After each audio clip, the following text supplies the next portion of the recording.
Brothers and sisters, I'm very pleased to be here in Atlanta, and I want to thank all of you for coming out. I would love to hear from you, and I know it would take a long time for everyone to tell me who you are, but I have a list of your names, and believe me, I'm very honored to see you, to greet you, to have a chance to talk with you. I've asked for the members of the cultural and art community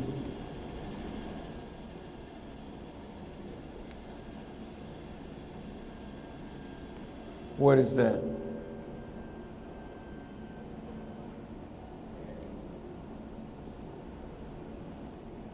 Thank you. The only noise I want to hear is my voice, and I don't make noise.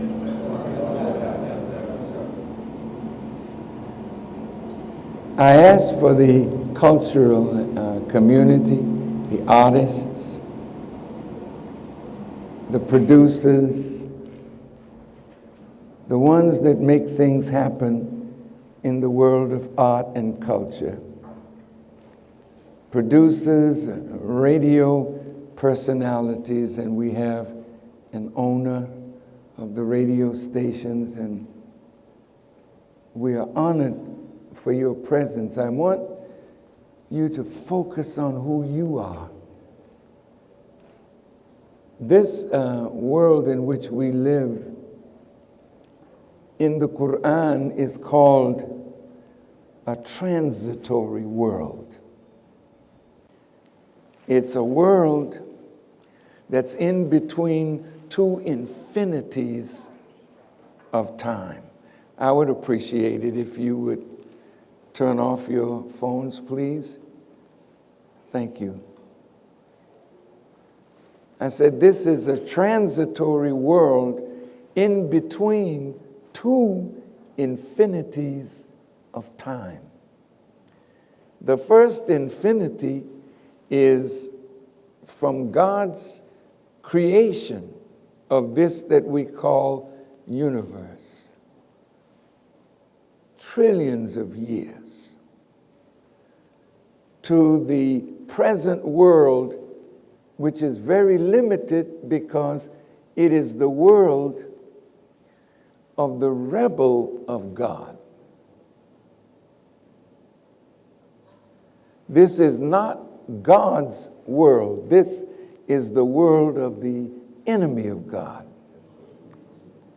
And that's why there's so much suffering in the world, with 7 billion or more people on the earth.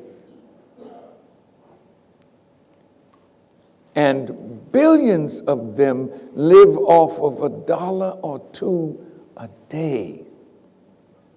God never intended for human beings to live like that.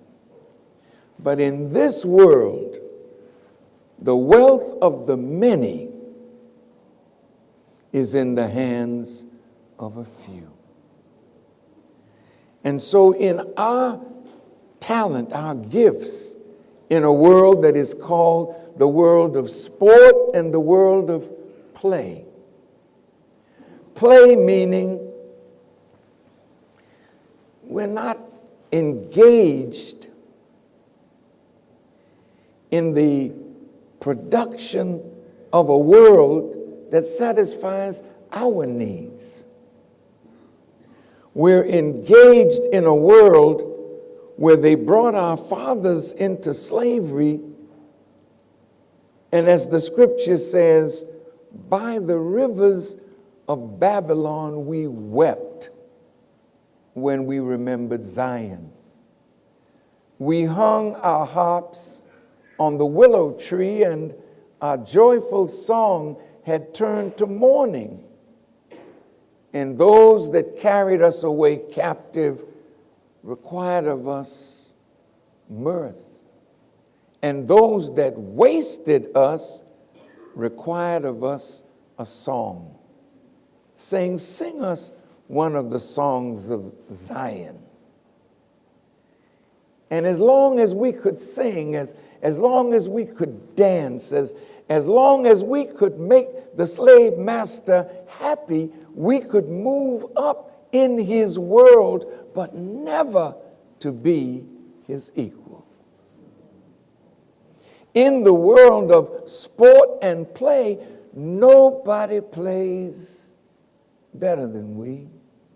Nobody sings better than we.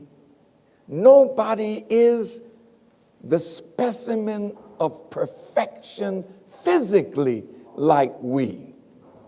So we are kings and queens or gods in the world of sport and play, but under him. So he determines how high you rise.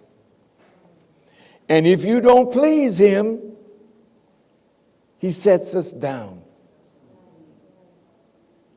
So what pleased him with our art was that we could make songs that depicted ghetto life. Not the hope of our conquering ghetto life, but ghetto life. Shooting one another, shooting up, drugs and guns and gangs and jail. So we have contributed a lot to our own destruction. If I don't see you on Sunday, know that Joe Biden and Bill Clinton were the architects of the crime bill. And know that Miss Hillary, she championed the crime bill. And while we were having the Million Man March 21 years ago, they were in Congress setting guidelines for prison for crack and powdered cocaine. So the drug war that started under the Clintons and the Bushes before him sent many of us to prison for nothing. A little blunt, a little crack cocaine, and the white boy making it with many grams of powdered cocaine. And we are crushed. And under that crime bill, in that same time of Bill Clinton, they went after welfare because they said a few of us were taking advantage of welfare, and from one generation to another, we were living on welfare. As that's an exaggeration, because many of us survived because of aid to dependent children. My mother got aid. She was a strong West Indian mother. She worked on the side. She wasn't supposed to, but she did what a mother, a good mother, would do to give me and my brother a musical education, because she never wanted us to clean white folks' houses as she was doing. And I remember the social worker coming to our little apartment in Boston and seeing how clean it was, and Mother had nice things in it. So they made an inspection, and they wanted to know, how did you accomplish this being on aid? So with her nice West Indian accent, she said, you think I want to live off of that? How am I going to give my children some education in music? Jean and Alvin, come, bring the fiddle, get to the piano. And we laid out some stuff. The white woman was blown, because at that young age, I was considered one of the finest young black violinists in Boston, and my brother was an excellent pianist. And she left that house that day blown away, because she met a woman that understood what aid was and used it wisely. When I was 16 and completed high school, that day that I graduated, she got a check from welfare. And she said, come with me. And I went to the place in the little town of Roxbury, Mass, where these social services were.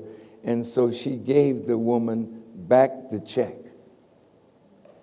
And she said, I thank you for helping me to get my sons to this place, and now I will take it from here. Not a welfare cheat, but somebody that understood the value of getting help when you don't have a man in that house to help you with your children. The Clintons took that away from us.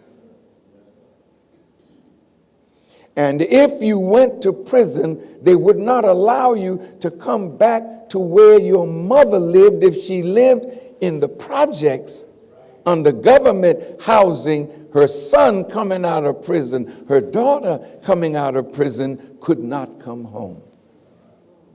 And if they found someone in the house that had a prison record, they're all out of public housing. So many of our people became homeless. And many men who were not making money, they stayed away from the house so that they could get a check. So many of us grew up without a father, and our mothers struggled with us. But those of you in here who are a little older, you can remember the time in Atlanta, in New York, in Boston, in Cleveland, in LA. In every major city and minor city, there were factories that employed the men of the black and brown community who didn't necessarily want a college education, but we were trained in the crafts. And we had jobs that didn't make a lot of money, but it allowed us to come home to our families with what meager earnings we had. And all of a sudden, in the 1970s, I read an article that they expected the inner cities to explode, so it was not wise to invest in the inner cities. So the factories began to close down and move out. And when the factories closed and moved out, and we didn't have a skill or an education that was marketable, we ended up with nothing. In walks guns. in walks drugs. It's not your fault. It's social engineering. They were building prisons, brothers and sisters, like people build hotels. You don't build a hotel not expecting occupancy. Then the prisons were on the stock market now. People bidding. It's a private enterprise. So they wanted us to fill the jails. There was a meeting I heard out in Los Angeles where record executives were invited to a meeting, and in that meeting were those investors in the prison system. In the early days of rap, it was edutainment.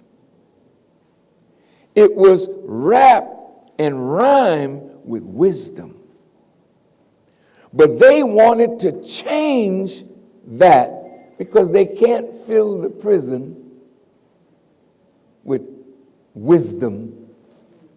They wanted to fill it with those of us who sold out to the gangster culture. So when we got into that kind of rap, that's when the big record companies started pushing you. And naturally, you could become rich just calling your females what rhymes with rich.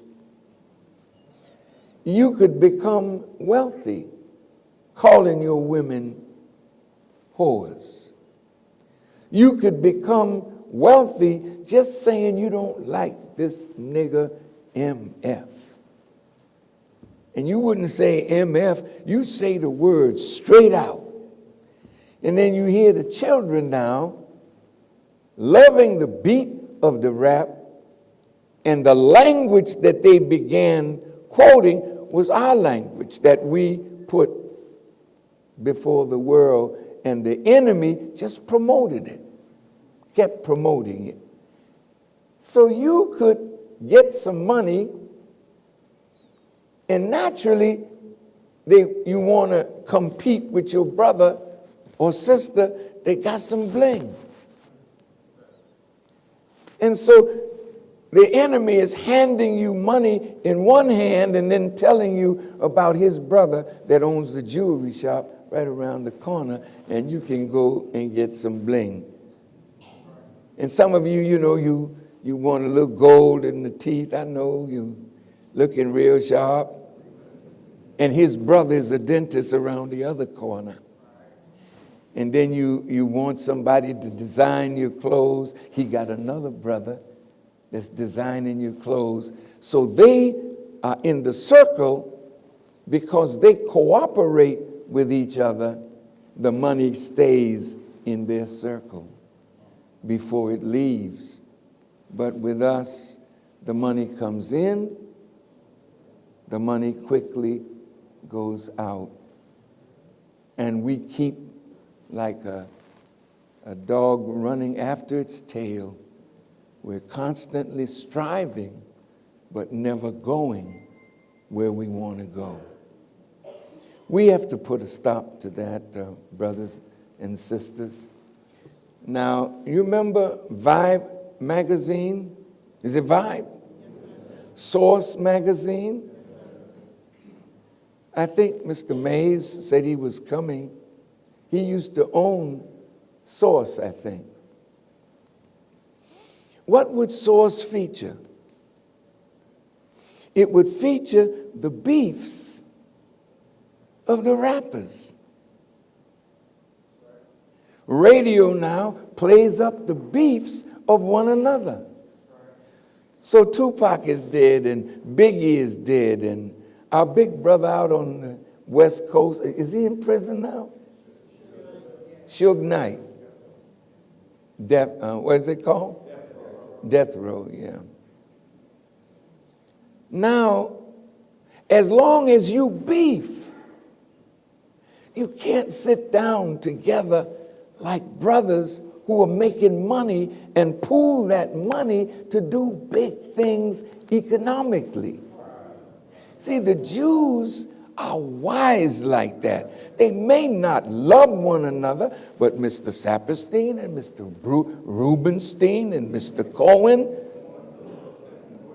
they just say, hey, come on. It's Rosh Hashanah, it's Yom Kippur. Let's forget that I robbed you last year.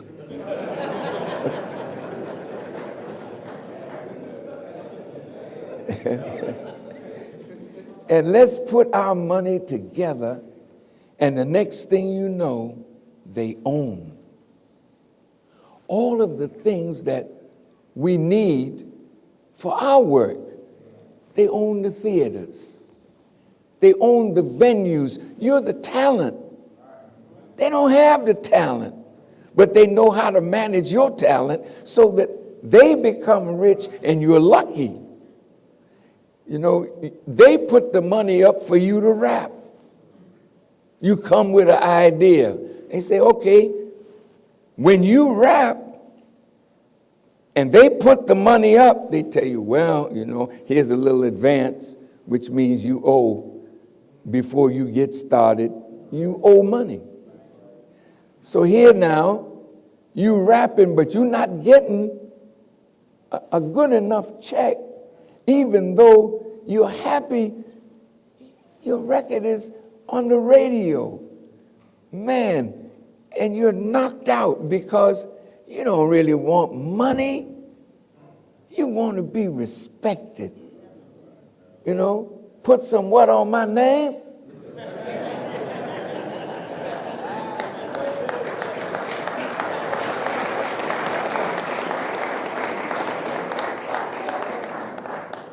And you deserve respect.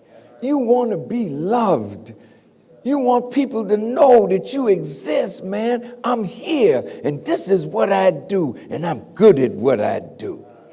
And as long as people say, hey, there's so-and-so, there's so-and-so, you feel good, man. You ride up in the ghetto with your nice whip, you know, and you step out, you know what I mean? And you know that the women like you. You're happy, but you're broke. You know? You're happy, but you don't have what you deserve.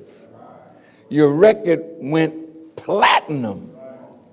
But when the check comes, they tell you, well, you know. And you know, I put up so much, and I got to get that back first. But here, if you want another advance. So they advance you right out. This is modern sharecropping, brothers and sisters. That's what our grandfathers and grandmothers used to do on the plantation. You never finish paying the enemy for what he said you owed at the company store. So you had to keep on planting the next season, hoping that you'd break even. So sharecropping was not good for our grandfathers, and the type of sharecropping on your gifts, your skills, your talent is not good for us. So how do we break out of this economic crush? $1.1 trillion is coming through our hands. That's a lot of money. And when white folk see you with $1.1 trillion, you know what they're saying? How much of that can we get from them to make our communities strong while we keep their community weak? Now, I don't want you to think I'm talking down to any of you, because I'm in love with you. And I'm willing to give my life to see us in a better place. So I'm not talking against you. But we have, the Koreans have 80,000 stores in America in the black community. Now,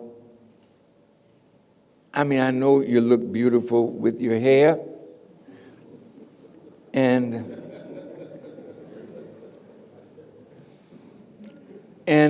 they're selling, you know, and we are buying, and they've graded hair so that if you really want a real nice look, you got to pay real nice money. And you know, man, you sacrifice for your hair. Not for a book, for something in your head, but for something that makes you look absolutely beautiful. And you are beautiful beyond words. Look at I'm speaking now to the sisters, look at the beauty of your bodies. Poor Donald Trump, poor fellow.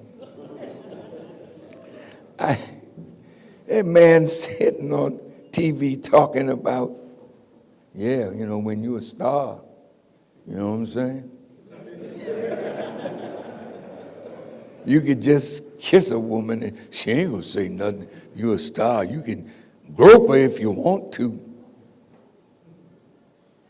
See, we love stars. And many of you know that when you became a star, you didn't have to look for women like you did in the ugly days.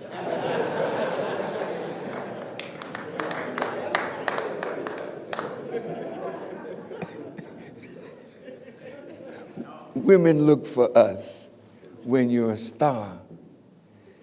And when you take advantage of sisters who are really the women of God, not of man. See, the only reason they're with you as a star is because they are born to look up to God. Because they're from God.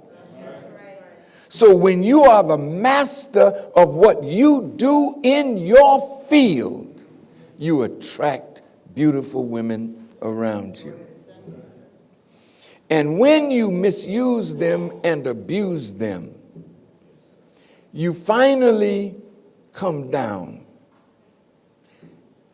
You never will be successful abusing our women. Could you turn that off a little bit? I know the airs, we need it. But when you all get super hot, we'll put it back on.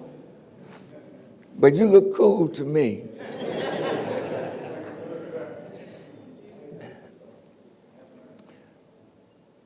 You are so beautiful and attractive.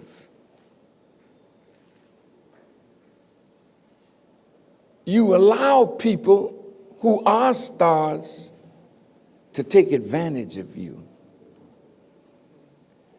That's not good.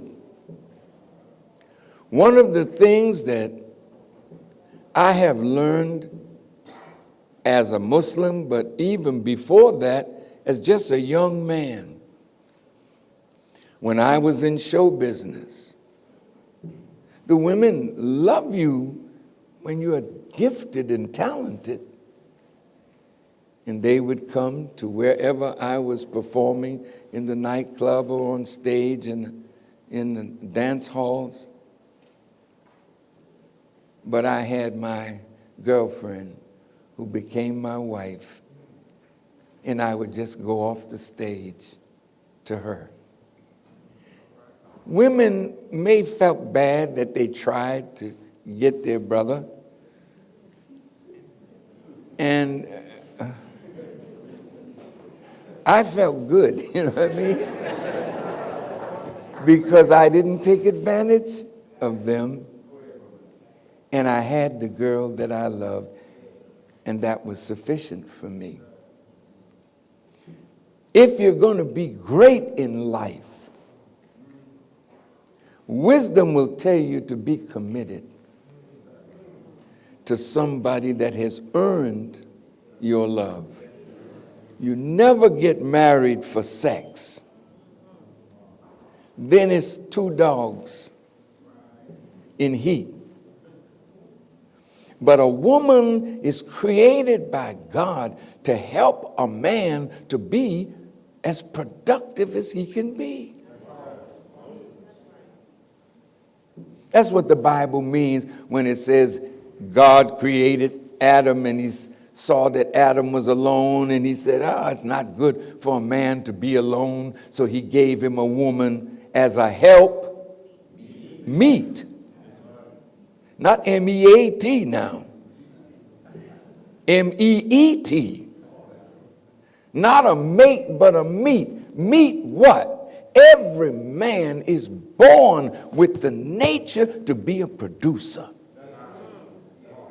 Every man.